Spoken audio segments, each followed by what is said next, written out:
추석 명절을 하루 앞둔 주일입니다. 어쩌면 이미 마음이 고향 땅에 가 계신 분도 계실지 모르겠고, 냉장고에는 벌써 추석 음식이 가득 차 있는 분들도 계시지 않을까, 이런 생각이 듭니다. 예배가 끝나고 고속도로라도 타셔야 되는 분은 아이고 오늘 교통 차량 흐름이 어떨까, 이런 관심을 가지신 분도 혹시 계시지 않을까 생각이 듭니다. 개인적으로 이번 추석 명절은 이제 부모님이 다 안 계셔서 친가족 모임을 저희 집에서 해야 되니까 또 지금까지 지내던 추석의 모습과 또 다른 모습으로 저도 올해는 좀 보낼 것 같습니다. 그러면서 그런 생각을 한번 해봤습니다.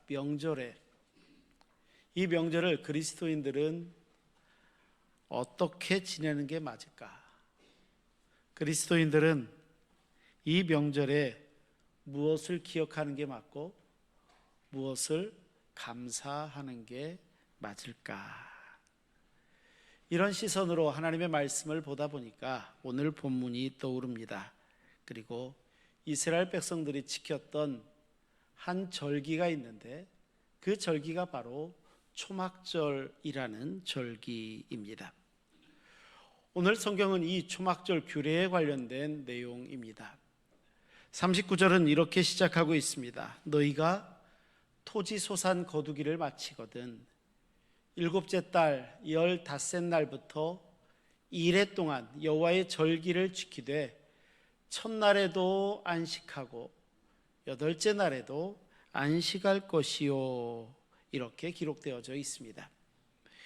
첫 줄이었던 토지 소산 거두기를 마치거든, 이 문장에 이 절기의 정체가 담겨져 있습니다. 한 해 동안 열심히 농사를 지었습니다. 그리고 모든 땀 흘려 일한 결과가 곳간에 가득 차 있다고 한번 생각해 보십시오. 봄에 씨앗을 뿌렸습니다. 여름에 뜨거운 햇살 가운데 잘 자랐다가 가을에 황금빛 열매가 주렁주렁 맺히게 됩니다. 이제 겨울을 걱정하지 않아도 됩니다. 곳간에 많이 쌓여 있었거든요. 먹을 게 충분합니다. 가족들이 다 배불리 먹을 수 있게 된 겁니다. 얼마나 좋았을까요? 40절 말씀은 그 절기를 지내는 방식을 이렇게 기록합니다. 첫날에는 너희가 아름다운 나무 실과와 종려나무 가지와 무성한 나무 가지와 시내버드를 취하여 너희의 하나님 여호와 앞에서 이래 동안 즐거워할 것이라 말씀합니다. 하나님의 명령은 이 초막절 기간 동안에 즐겁게 보내라, 이렇게 말씀합니다. 그리고 그 방식을 이래 동안, 일주일 동안 잔치, 파티를 하는 겁니다. 잔치를 하면서 지납니다. 아름다운 나뭇가지를 들었습니다. 종려나뭇가지를 들었고 무성한 가지를 들었습니다. 하나님 앞에서 춤추고 노래하면서 즐겁게 보내는 절기가 초막절. 한 해 동안 하나님께서 베풀어 주신 은혜가 얼마나 크고 감사합니까? 이 은혜가 우리 눈앞에 나타났는데 얼마나 기뻤겠습니까? 얼마나 감사했겠습니까? 어떤가요? 이러고 나서 보니까 우리나라 추석 분위기하고 똑같지 않습니까? 추석은 원래 의미가 무엇이냐면 추수가 다 끝나고 난 다음에 온 가족들이 모여서 송편을 빚습니다. 음식을 나누어 먹습니다. 그리고 그간의 모든 것들을 서로 감사하는 시간이니까 생각해보면 초막절은 이스라엘의 추석이다, 이렇게 봐도 의미상으로 그렇게 다를 것 같지가 않습니다. 그러니까 여기까지만 살펴보면 이야기는 굉장히 단순해집니다. 추수했으니까 감사해라, 기뻐해라, 당연한 이야기인 것 같습니다. 그런데 이 본문에는 숨어있는 한 반전이 있습니다. 42절 말씀 우리 한번 같이 읽어볼까요? 42절을 함께 읽겠습니다. 너희는 이래 동안 초막에 거주하되 이스라엘에서 난 자는 다 초막에 거주할지니. 아멘. 좀 의아하지 않습니까? 갑자기 이제 초막에서 살라는 것입니다. 추수를 마쳤습니다. 곳간에 산물이 그득합니다. 튼튼한 집을 두고 그 순간에 나뭇가지로 엮은 천막에 나가서 잠을 자고 살라고 이야기하는 것입니다. 풍성함을 가지게 됐으니까 이 풍성함을 누려야 될 때가 바로 이때일 것 같은데 오히려 이때 임시처소로 나가라는 것입니다. 그 초막으로 가라는 것입니다. 이해가 되지 않습니다. 아니, 문맥으로 놓고 보면 이해를 할 법도 하지만 솔직히 이 말씀을 받아들이기가 싫다, 이 말이 맞을 것 같습니다. 생각해 보면 이 순간은요 1년 내내 기다린 순간입니다. 1년 내내 이 순간을 기다렸습니다. 드디어 고된 동사일을 다 마쳤습니다. 그리고 이제 편안하게 쉬면 될 것 같은데 부드러운 침대에서 잠도 자고 따뜻한 방에서 가족들과 즐거운 시간도 보낼 수 있습니다. 그런데 하나님께서는 이 모든 것들을 다 내려놓고 편안함도 내려놓고 바깥으로 나가서 초막에 거주하라고 말씀하시는 겁니다. 초막에 거주하라. 왜 하나님께서 이런 명령을 하셨을까요? 여기에는요 우리가 꼭 기억해야 되는 하나님의 뜻이 숨겨져 있다는 것입니다. 그 이유를 43절은 이렇게 설명하고 있습니다. 이는 내가 이스라엘 자손을 애굽 땅에서 인도하여 내던 때에 초막에 거주하게 한 줄을 너희 대대로 알게 함이니라. 나는 너희의 하나님 여호와이니라. 맞습니다. 초막은 단순한 초막이 아니라 단순한 텐트가 아니라 이 모든 것들은 다 그들의 기억할 수 있는 도구였다는 겁니다. 기억의 도구가 초막입니다. 애굽에서 나와 광야를 지냈던 그 시절, 아무것도 없었던 그때, 바로 그때를 기억하라는 것입니다. 이스라엘 백성들이 어땠습니까? 애굽 사람 밑에서 그 말발굽과 채찍 아래에서 종살이를 했고요, 채찍에 맞아가면서 그들은 애굽 사람들이 사용할 벽돌을 구웠습니다.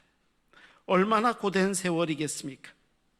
그런데 하나님께서 기적적인 역사를 일으키시더니 그들을 구원하셨습니다. 홍해를 가르셨습니다. 홍해를 건너가게 하시면서 바로의 군대를 물리치셨습니다. 그렇게 얻었던 자유입니다. 그런데 그렇게 자유를 얻고 나서 보니까 그들 앞에 펼쳐진 것은 족과 꿀이 흐르는 약속의 땅이 아니라 오히려 황량한 광야였다는 것입니다. 그것은 먹을 것도 없습니다. 마실 것도 없습니다. 그저 메마르고 황량한 광야 땅. 그들은 바로 그곳에서 천막, 초막을 치고 거기에서 살게 됩니다. 비가 오면 그냥 비를 맞습니다. 바람이 불면 세차게 흔들리는 초막 안에서 기거하게 됩니다. 바로 이 초막입니다. 그런데 놀라운 일이 발생하지요. 그런 척박한 곳에서 놀랍게도 하나님께서 그들을 먹이셨다는 것입니다. 하늘에서 만나를 내려서 먹이셨습니다. 반석에서 물을 내셔서 그들을 마시게 하셨습니다. 구름 기둥과 불 기둥으로 그들의 시간을 인도하셨습니다. 그러니까 40년 동안 단 하루도 빠짐없이 하나님께서 그들과 함께 계셨다는 것입니다.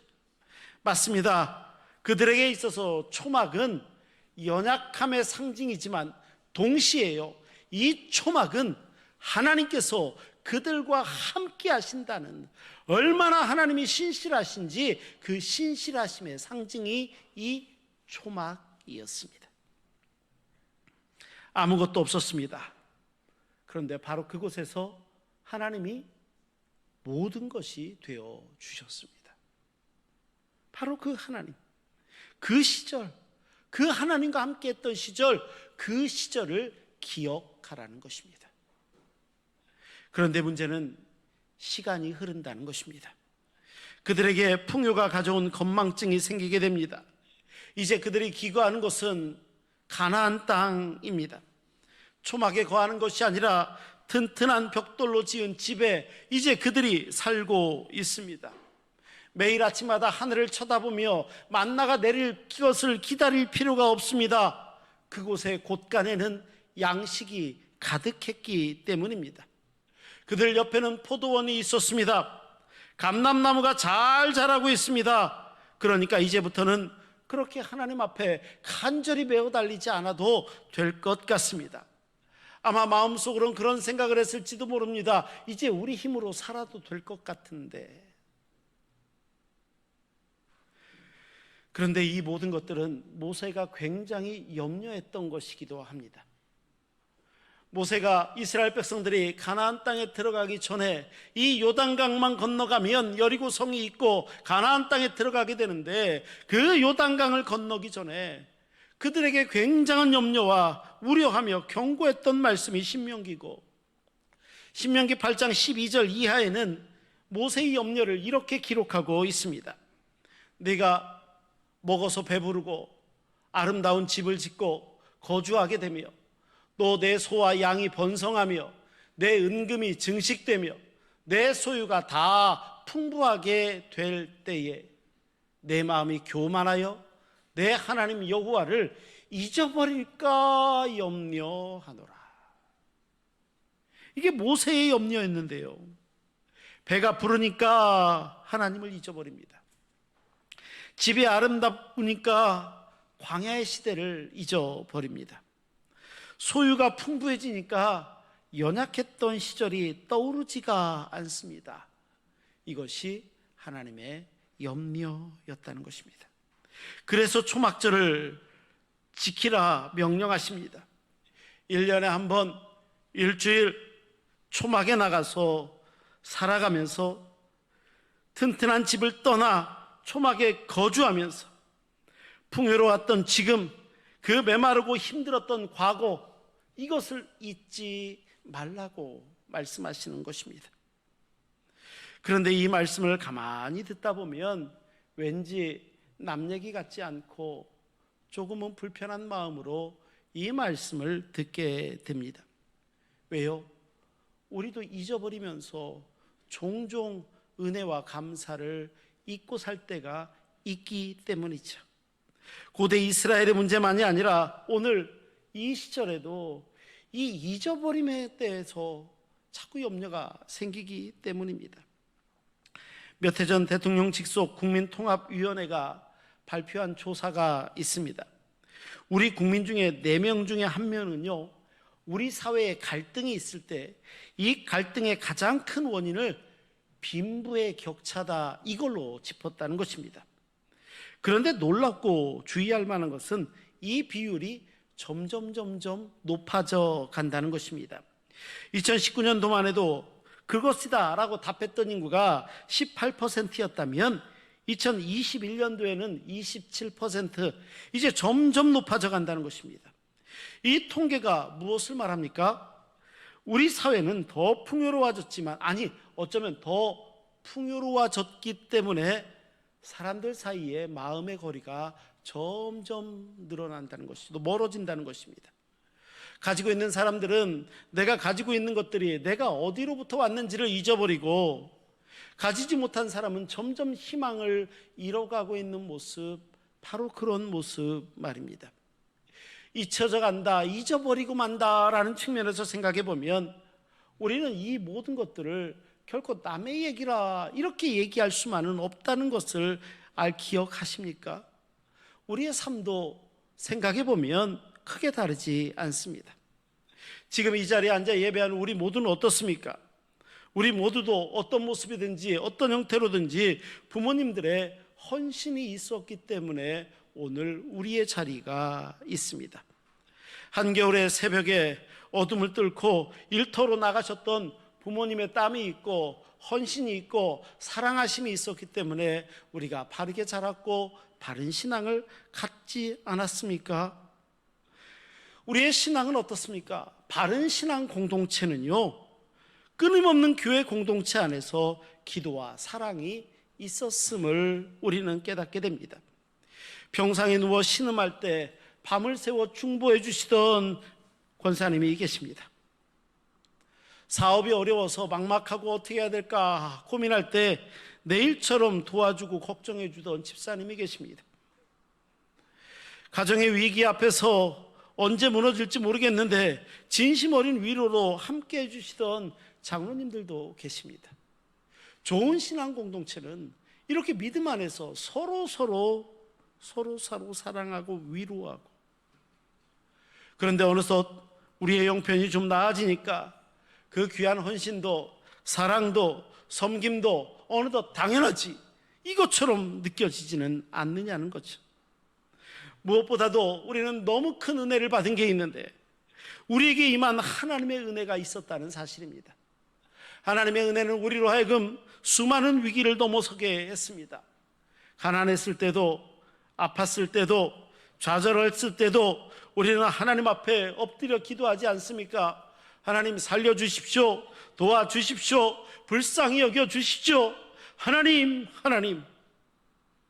그리고 하나님께서는 맞춤형 은혜라도 주시는 것처럼 신실하게 우리의 삶 가운데 응답하셨습니다. 그런데 위기가 지나가고 나니까, 평안한 날들이 진행되니까 그때의 간절함은 어느 순간 사라져버리고 맙니다. 맞습니다. 우리에게도 광야의 시절이 있었다는 겁니다.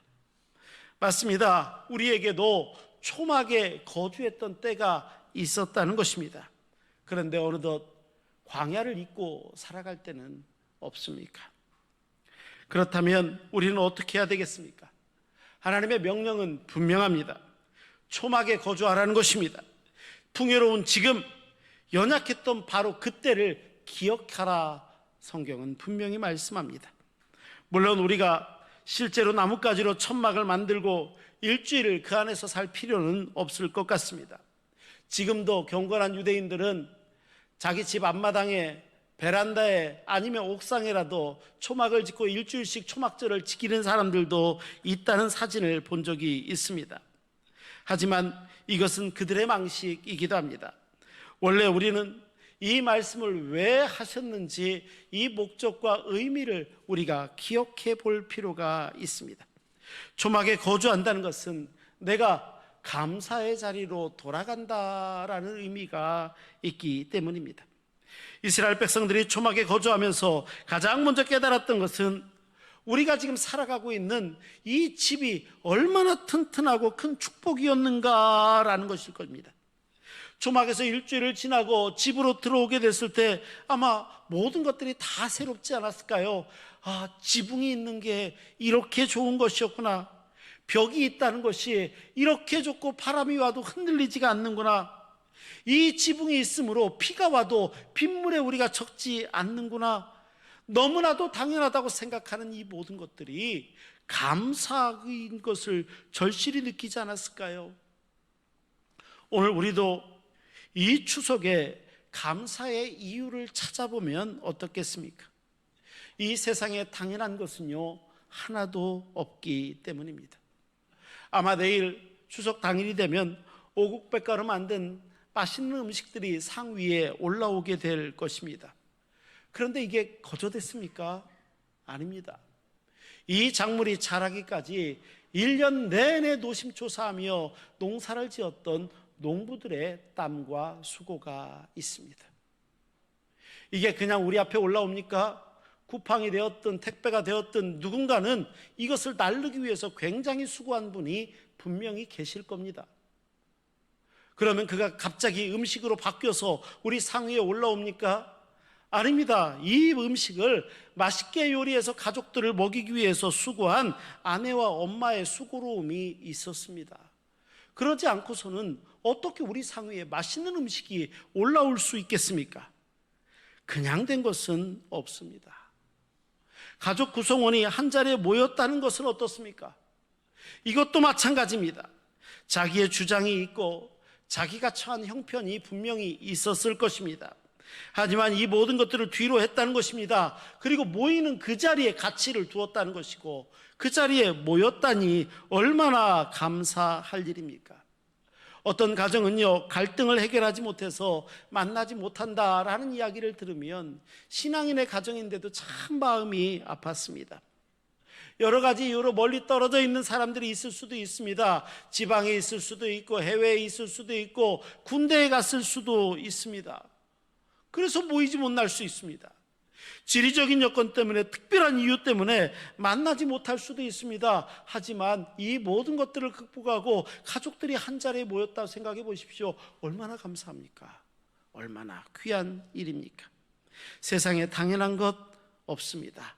모든 것이 다 은혜였습니다. 은혜. 더 나아가서 초막에 거주한다는 것의 가장 중요한 의미 중에 하나는 그 초막에 상징하는 게 우리의 연약함이라는 것입니다. 초막이 튼튼합니까? 아니, 튼튼하지 않습니다.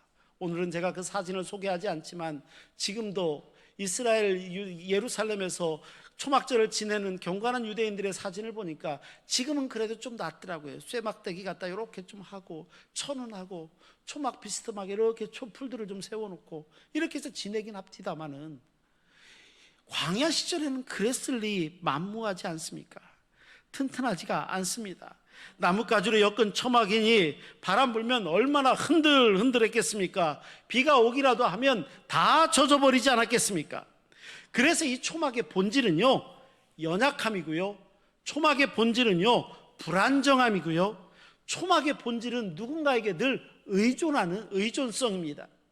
그러니까 생각해보고 나니까 연약하고 불안정하고 의존성이 있다는 것은 사람의 모습하고도 굉장히 닮아 있습니다. 우리가 그렇게 연약하지 않습니까? 우리가 안정적이라고 가지고 있다는 것이 언제나 무너질 수 있는 것이고, 우리는 우리 혼자 독자적으로 설 수 없기에 누군가에 의존하지 않습니까? 우리를 지탱하고 있다는 여러 가지 장치들 생각해 보면 언제 사라질지 모르는 것입니다. 경제적인 것도 마찬가지 아닙니까? 대표적인 게 환율 아닙니까? 환율이 오른다는 것은요, 우리가 가진 돈의 가치가 떨어진다는 말입니다. 순식간에 떨어져 버리고 있는 그게 안정입니까? 건강은 어떻습니까? 건강 자신하시는 분 계신가요? 대인관계는 어떻습니까? 내가 믿고 의지하는 사람에게 뒤통수 맞아본 적 아마 한두 번쯤은 있지 않으실까 생각이 듭니다. 나를 지탱하고 있는 것들 어느 순간에 다 흔들린다는 것을 압니다. 그만큼 연약한 것은 초막과 같은 존재임을 우리가 알고 있는데 단지 잊고 살아가는 거 아닙니까? 우리의 연약함을 우리는 인정할 수 있어야 됩니다. 이것이 가장 중요한 이유가 있는데, 첫 번째, 그것은 우리가 연약하다는 것을 인정할 때 우리는 비로소 겸손하게 됩니다. 우리가 다가 아니고 우리가 양임을 인정하면 우리에게 필요한 것은 목자라는 것을 알고, 그렇게 알고 나면 우리는 시편 23편의 다윗의 고백처럼 여호와는 나의 목자십니다. 여호와는 나의 목자 되신 여호와 때문에 나는 부족함이 절대 없습니다. 고백하는 이 고백이 이루어지는 것 아니겠습니까? 우리의 연약함을 알 때 두 번째로 우리는 그래서 하나님을 더 의지하게 됩니다. 하나님을 의지하게 됩니다. 내 한계를 압니다. 그래서 우리는 내 한계를 넘어서 무한하신 하나님을 의지하고 하나님의 능력을 오히려 경험하게 된다는 것입니다. 세 번째로는 우리가 연약함을 알 때 우리는 다른 사람을 자비롭게 해야 될 것이 필요하고 내가 자비로워져야 된다는 것을 깨닫게 됩니다. 우리의 연약했던 과거를 기억하니까 우리는 지금 연약한 사람을 외면할 수가 없는 것입니다. 우리 교회 구제헌금이 이름이 뭔지 아시죠? 우리 교회 구제헌금은요, 이삭죽기헌금입니다. 오늘 본문 바로 앞에 22절에 보면 추석, 이 추수의 절기에 내려진 하나님의 명령에 갑자기 등장하는 22절은요, 우리 교회가 이삭죽기헌금을 하는 이유가 무엇인지 근거가 되는 말씀입니다. 22절은 이렇게 기록하고 있습니다. 너희 땅에 곡물을 벨 때에 밭 모퉁이까지 다 베지 말며 떨어진 것을 줍지 말고, 이삭이 떨어졌으면 줍지 말라는 겁니다. 그것을 가난한 자와 거류민을 위하여 남겨두라. 나는 너희의 하나님 여호와이니라. 이게 무슨 말씀입니까? 추수하는 이런 절기에 동시에 이런 명령도 내려진 것입니다. 풍성한 수확을 했습니다. 얼마나 기쁘겠습니까? 그런데 기뻐하지만 동시에 가난한 사람, 억울한 사람, 배고픈 사람, 나그네들을 잊지 말라는 것입니다. 그들을 기억하라는 것입니다. 추수를 하다가 반 모퉁이는 그냥 내버려 두라는 것입니다. 내가 추수한 것을 들었는데 자칫 떨어지기라도 하면 그거 다시 줍지 말라는 겁니다. 이것은 다 가난한 사람, 어려운 사람, 고아, 과부, 객, 나그네 이들을 위한 것이다 라는 말씀인 거죠. 왜 그랬을까요? 그들도 한때는 애굽에서 종살이를 했다는 것입니다. 그들도 한때는 광야에 나그네 길을 걸었었기 때문이라는 것입니다. 맞습니다. 우리의 연약했던 과거를 기억한다면 우리는 지금 연약한 사람들을 외면할 수 없습니다. 그들을 기억해야 됩니다. 이스라엘 백성들은 1년에 한 번 일주일 동안 초막에 거주했듯이 우리도 영적인 초막절을 보내고 영적인 초막 안으로 들어갈 필요가 있습니다. 왜요? 우리의 삶 자체가 그렇게 연약하고 어렵고 불안정한 초막과 같기 때문입니다. 그리고 우리는 언젠가 이 초막에서 벗어날 때가 있을 것입니다. 그리고 그들에게 튼튼한 집이 있었던 것처럼 우리의 인생 여정을 다 마치는 그날 돌아가야 될 영구한 도성이 있다는 것입니다. 그 영구한 도성을 히브리서 기자는 이렇게 이야기합니다. 히브리서 13장 14절 우리 한번 같이 읽어볼까요? 함께 읽습니다. 우리가 여기에는 영구한 도성이 없으므로 장차 올 것을 찾나니. 아멘. 맞습니다. 우리가 돌아가야 될 나라, 하나님 나라, 하나님 나라의 영원한 도성이 있다는 것입니다. 그렇기 때문에 이 땅에서 안정하는 것, 이 땅의 풍요, 여기에 안주하거나 이것 때문에 만족해서는 안 된다는 것입니다. 여러 어려움들이 올해 없었던 것은 아닙니다. 많이 있었습니다. 그럼에도 우리는 추석 명절을 앞두고 있습니다. 그간 추석에 지냈던 아마 비슷한 모습들이 내일도 일어날 것 같습니다. 우리 앞에 펼쳐지겠죠. 참 아름다운 모습이고 참 행복한 모습일 것입니다. 하지만 그럼에도 불구하고 그렇지 못한 사람들도 있다는 사실을 우리가 기억하고 그들을 위한 배려도 잊어서는 안 됩니다. 그 풍성함 가운데 광야, 초막, 그리고 연약했던 순간이 우리에게 있었음을 우리는 잊어서는 안 됩니다. 이 모든 과정을 통하여 우리를 지금까지 인도하셨던 하나님, 이 하나님을 결코 잊어서는 안 됩니다.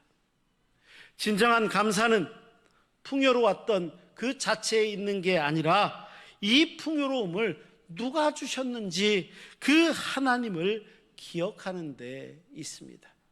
진정한 기쁨은 내가 얼마나 많이 가지고 있는지 내가 가진 그것에 있는 게 아니라 지금 우리가 누구에게 속해 있는지 이것을 아는데 우리의 기쁨이 있습니다.